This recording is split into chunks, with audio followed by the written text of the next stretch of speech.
Hello there, Alaskans, wherever you are. Welcome to the Must Read Alaska Show. Coming to you from somewhere in Alaska. This is the place where we talk about, you guessed it, Alaska. Where we keep the mainstream media on their toes and where we are standing up for what's right in a world run by leftists. You can find out more by heading over to mustreadalaska.com and also checking out the Must Read Alaska YouTube channel for some really great content. But first, let's get this party started.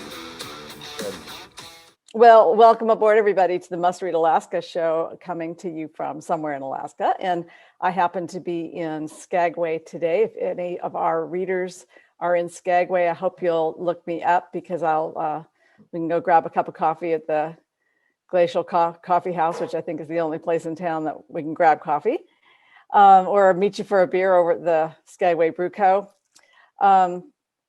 And I just want to thank Charlie Pierce for Governor for sponsoring this podcast. Thank you so much, Charlie Pierce for Governor, for sponsoring our podcast.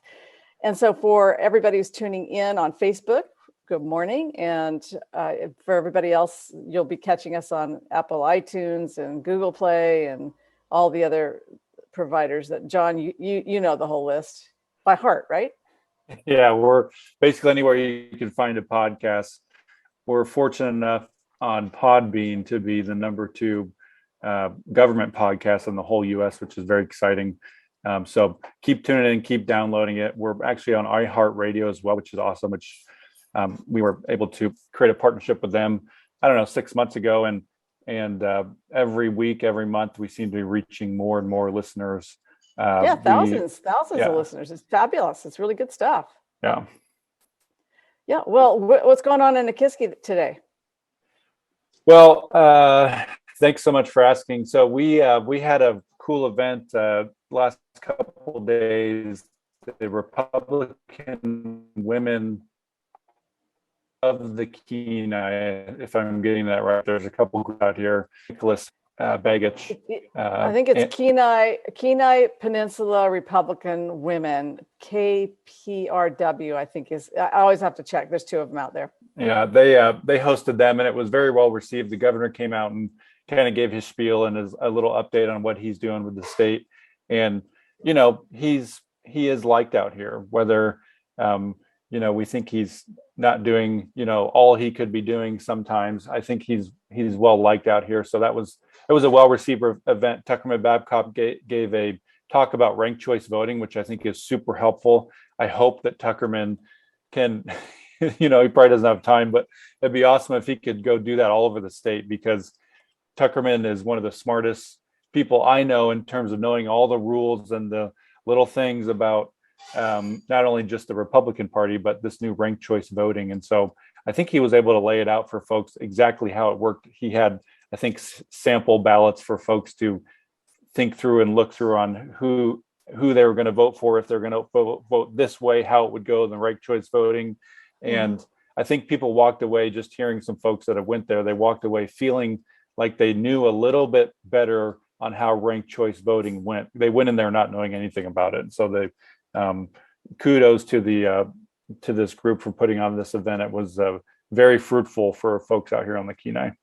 What's really disturbing about that is that you're talking about people who are really engaged with politics.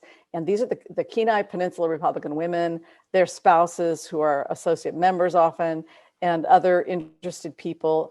And they don't understand ranked choice voting. Just think about the other people who don't live and breathe politics all the time, who only show up to vote maybe 50% of the time or less, and how they're going to figure this out. For instance, if you go into the ballot box in the primary, and if you try to do ranked choice voting, you're going to spoil your ballot and your vote's not going to count, because that's not when we're going to do ranked choice voting. But most people aren't going to know that. They're going to think, oh, I'm supposed to rank these, and they're going to fill in bubbles all over their ballot and spoil their ballots, because this is a really messy system. It's never been tried anywhere else. It was designed by a couple smarty pants lawyers who worked for Bill Walker and who are in the Lisa Murkowski camp trying to get her reelected. And they just are really messing with what was a perfectly reasonable, good voting system. And now we've got a mess on our hands. Well, I want to, speaking of messes on our hands, before we get to our guest, I want to tell everybody that we have some kind of breaking news on mustreadalaska.com this morning, which is that in Anchorage, we are in the middle of an assembly race. It's an election for some assembly seats, and there's some other things on the ballot as well. There's two school board members, and then there's a bunch of bond stuff on that ballot. But those ballots were supposed to be in the mail on March 15th by ordinance, by law. And they are unfortunately stuck at the post office in Everett, Washington.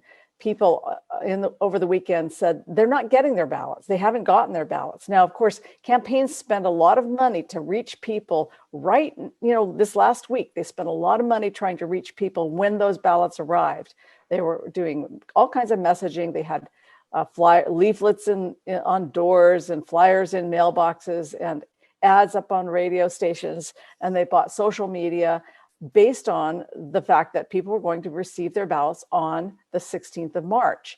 As of this morning, March 21st, the clerk has received back in the Election Central in Anchorage only 19 ballots.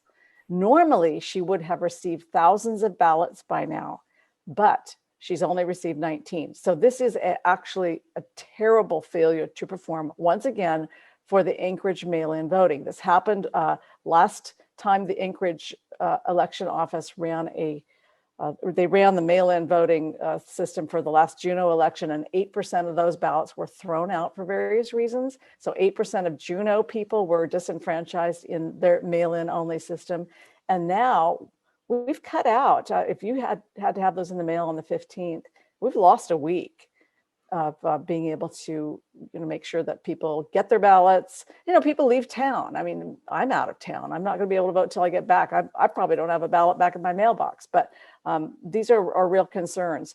So I think it's an interesting story. It's a breaking story. It has everything to do with Anchorage's future, because the assembly that people are trying to replace right now, they're the ones who brought us this silly system. And now we're getting to see how that works. Well, we've got a guest on our show today, and I'm so excited about this. We have a longtime friend, a wonderful patriot, and we're so excited to welcome Frank Bickford to the show today. Frank, welcome to the Must Read Alaska show. This is your first time on the show. It is, Suzanne. I'm excited to be on your show, and not excited about what happened this past weekend, of course, with the passing of Congressman Young, but I'm glad to share some stories with you.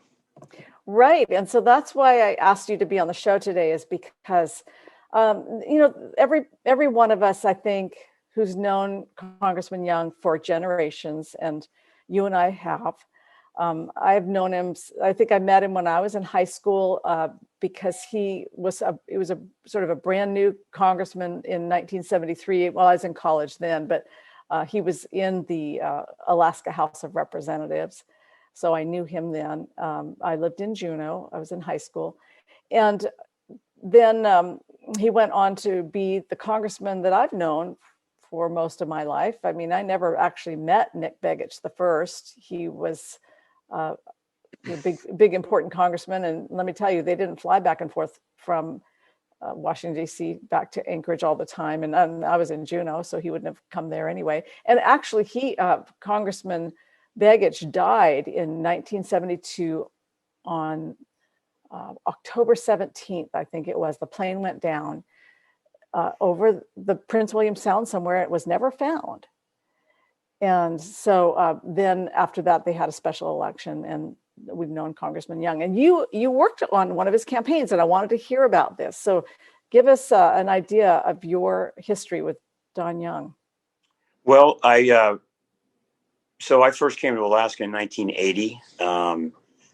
I'm originally from Miami. That's why I'm unfortunately a Miami Dolphin fan. And it stuck with me ever since, and went to college in upstate New York, State University of New York at Brockport, which is near Rochester, New York. I majored in political science. And I worked on several campaigns. Right out of college, I worked for John Connolly. He ran in the Republican primary in 1980. He unfortunately lost to Reagan, but Reagan was a good choice. Yeah. And the folks said, "Would you want to go to Alaska?" I go, "Alaska? Sure, I'll go." And came up here in 1980. I worked for a fellow who was the administrative assistant to Congressman Young, and his name was Art Kennedy, and he ran in a primary with Frank Murkowski. Several other folks were also running at the time, and the senator won that race. My candidate was in second place, and the next day, at 24 years old, I said, "You know what? I kind of need to keep working." So I went over to Senator Murkowski's office, campaign office, and worked for the senator, and went back to D.C. with him. Fast forward 4 years later, I was hired to be the statewide manager for Congressman Don Young. And that was an interesting campaign because the Democrats couldn't find anybody really to run. And they said, well, there's one person that would probably be really good to run. She's got great name ID, and her name is Peggy Begich. And so she was the wife. Mm-hmm. She was the surviving widow of Nick Begich. Begich, yes. Mm-hmm. And she, ran a very formidable campaign. They raised a lot of money. It was Don's first tough race since he was in Congress. And it proved to be a very exciting race. The congressman won by about 5 points, but it was a tough race. Reagan was on the ballot. That helped. And, some of the interesting things about Don, when I went to work for him the first day, you do, as a campaign manager, you do strategy, you do fundraising, you do coordination. But he said, "Frank, the most important thing I want you to do." I said, "Yes, sir. What is that?" "I want my young man buttons and my young women buttons and those jar openers. I need a bunch of them." I said, "Okay, I will get them." He says, "Yeah, because Bickford, we're low. I need a bunch of those like right now." So it was a big staple for Don Young for years, Yeah. I still have my, a young woman button, and I also have a young man button. I do. Yeah. And he even used those in his last campaign. Oh yeah. Yeah. So, and the jar openers were a big hit at state fairs and, things like that. So that was a big deal for the congressman. And then, as you said, congressmen, senators weren't flying back and forth from their districts back to DC and forth, especially from Alaska, right? It's a huge travel. And one of the big criticisms of Congressman Young back then, it was a cheap shot, but it was a criticism, was, "Oh my God, he has a terrible voting record." Well, so I was 25 years old at the time. And of course he wasn't here because he was back in DC. And so Peggy Begich and I debated each other at a small church that's still near the Park Strip. I don't remember the name of the church. I think it was Methodist, or I'm not really. There's a Presbyterian church there. There's a Southern Baptist church there. There's a Methodist church there too. I think it was a Methodist church. Mm-hmm. And so there's about 30 people at the debate, and two of the people in the front row were Mark Begich and Tom Begich, and they were young. I think they were, and I'm standing there with Peggy, and she lodges this hit, Congressman Young, worst voting record in the United States Congress. And I looked at her and I said, "Miss Begich, I got to tell you, it's kind of hard to be in Washington, D.C. representing Alaska in the sense of he likes to go back to his constituents. So when he does, he's going to miss some votes, right?" And I said, "You can't have it both ways. He comes back to Alaska to see his constituents, and when he goes back to DC, he's voting for Alaska." So we kind of diffused that argument a little bit, but that was a big hit on him. And another thing back then, just to interrupt you for a second, Frank, it's not like we had flights back to DC multiple times a day. We now have lots of ways we can get back to DC every day, but back then we really didn't. And in fact, I suppose there might have been maybe one flight a day, and there were weather considerations. And I mean, it was 1984. It was still a little bit harder to travel, and we take all the stuff for granted now. Mm-hmm. Absolutely. And and he would do, and you have to do that. But back then he was I got to tell you, I don't really think he liked flying small airplanes, and he did it because he had to. But when Begich passed, of course, he died in a small airplane, right?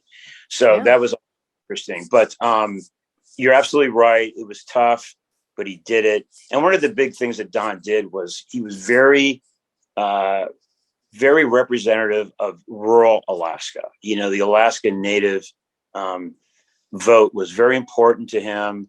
His wife at the time was Lou Young, who was Alaska Native, right? And he was very, very representative of the Alaska rural area.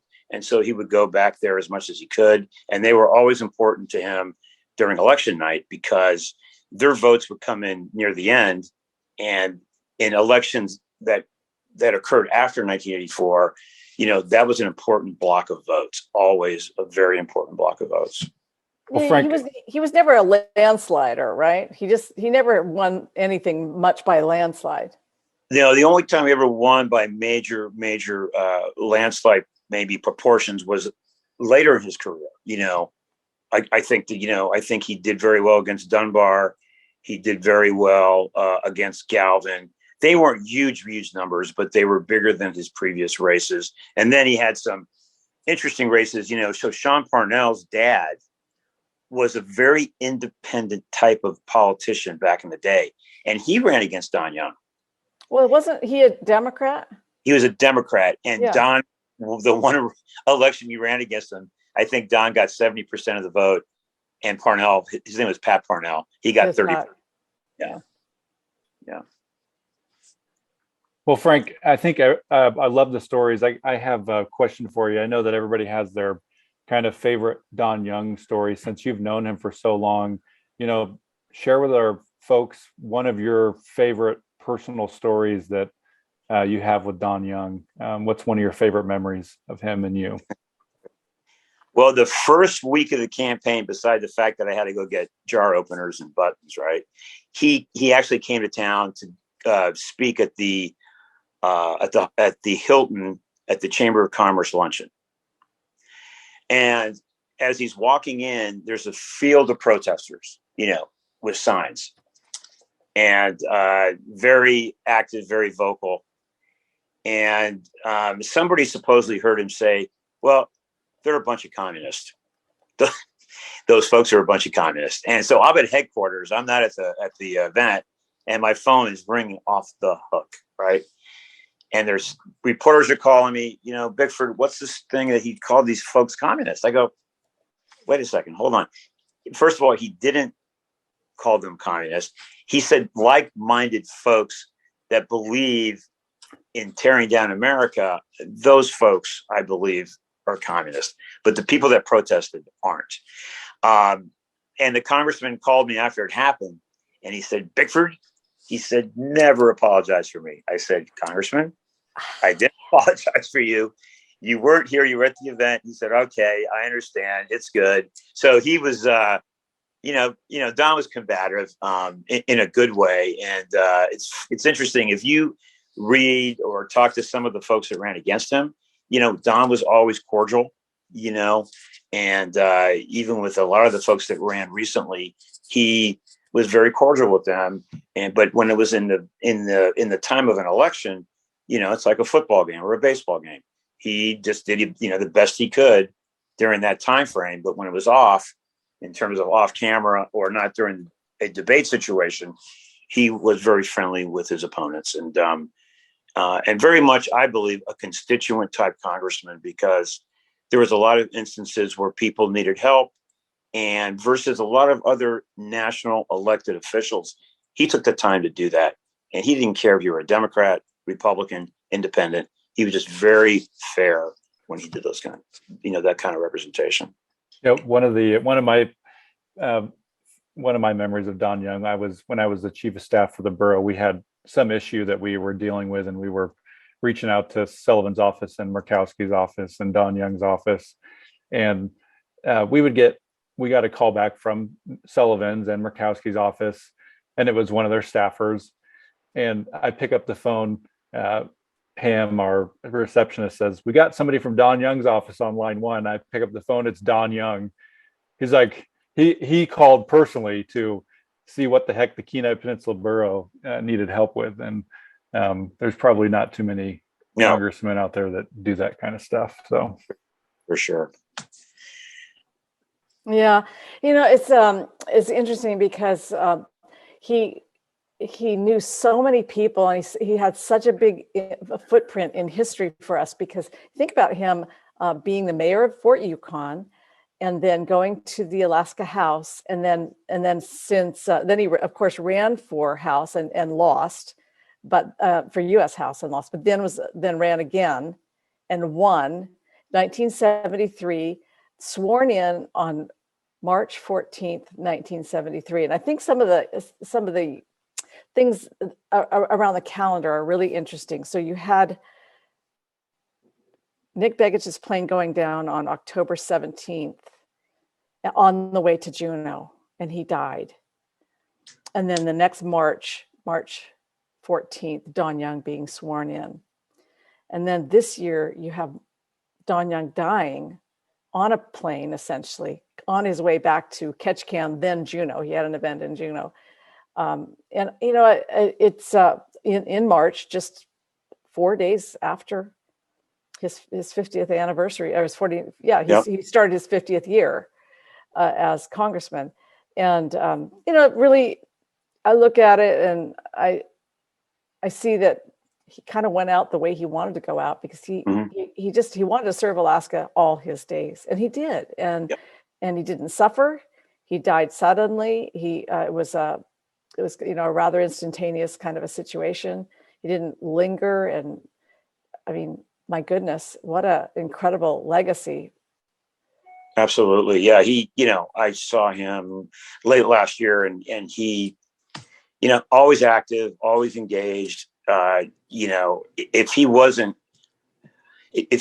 in Congress in these later years, I think it would have been detrimental to him, because he was he cared for Alaska so much, and he wanted to work for Alaska. So you're right. He knew he had to do one thing. He knew how to work for Alaska. I don't know what he would have done if he had retired either. That wouldn't have been a good thing. He wouldn't have played golf. I don't think so. He did the guy's a workaholic. Yes, very much so. Very much so. Yeah, he was always involved, always wanted to help people, and always, like you said, think about how many presidents he served under. It's amazing. I mean, all the way back to Nixon. Yeah. Yeah, and that includes, a lot of people think Nixon was impeached, and actually Nixon wasn't impeached, although there was a great threat of impeachment, but he resigned before he could be impeached. But he did live through 3 other impeachments, and that was the impeachment of Bill Clinton, and then the 2 impeachments of Donald Trump. So you think about the kind of history that he saw. He wasn't in Congress during the '64 earthquake, but he was in Alaska for that. He was in Fort Yukon. And so he goes way back in our history, and we won't ever forget him. We won't ever forget Don Young. And my goodness, I certainly, my prayers are really going out for his family and for Anne, who's got a great burden on her plate. Now, what happens next? I don't know all the details, but I am hearing that he's either going to lie in state in the rotunda in the Capitol, which I'm right now hearing that Nancy Pelosi has refused to allow that to happen. And she said, as a compromise, she would allow him to lie in repose in the Statuary Hall, which is in like the West Wing of the U.S. Capitol. And then there would be a service for him, or a memorial for him, for Congress members and his family, and then a separate one in Washington for staff and for friends, lobbyists, associates, and anybody who wants to fly back from Alaska to Washington for that, which is still uncertain. I'm hearing the dates are between the 28th and the 30th. And then back here in Anchorage, there will be a service at Anchorage Baptist Temple, and his remains will be returned to the state. I understand he'll be cremated. So we will have a chance to go and pay our respects there as well. if we can't make it back to DC, and not all of us can. I'm kind of looking at it and weighing whether or not I can afford to do it myself.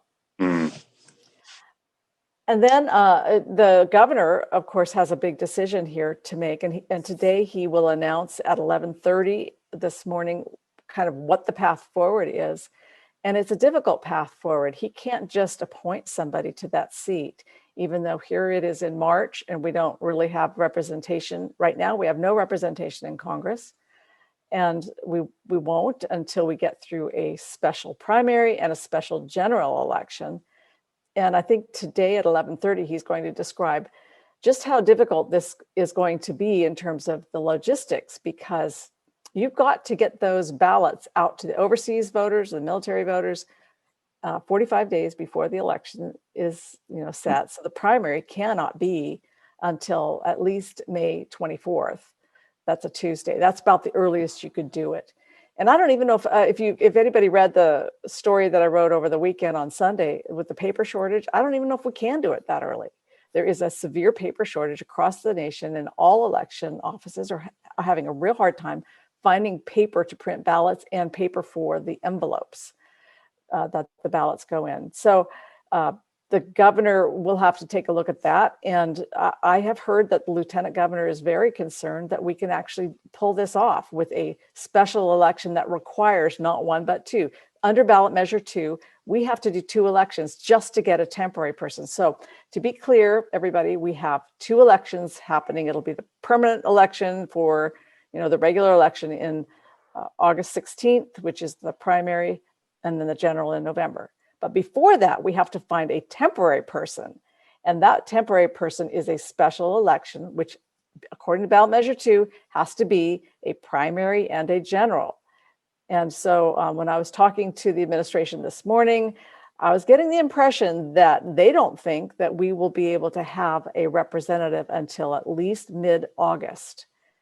And that is because the governor cannot appoint somebody by U.S. Constitution. That person has to be elected in a special election.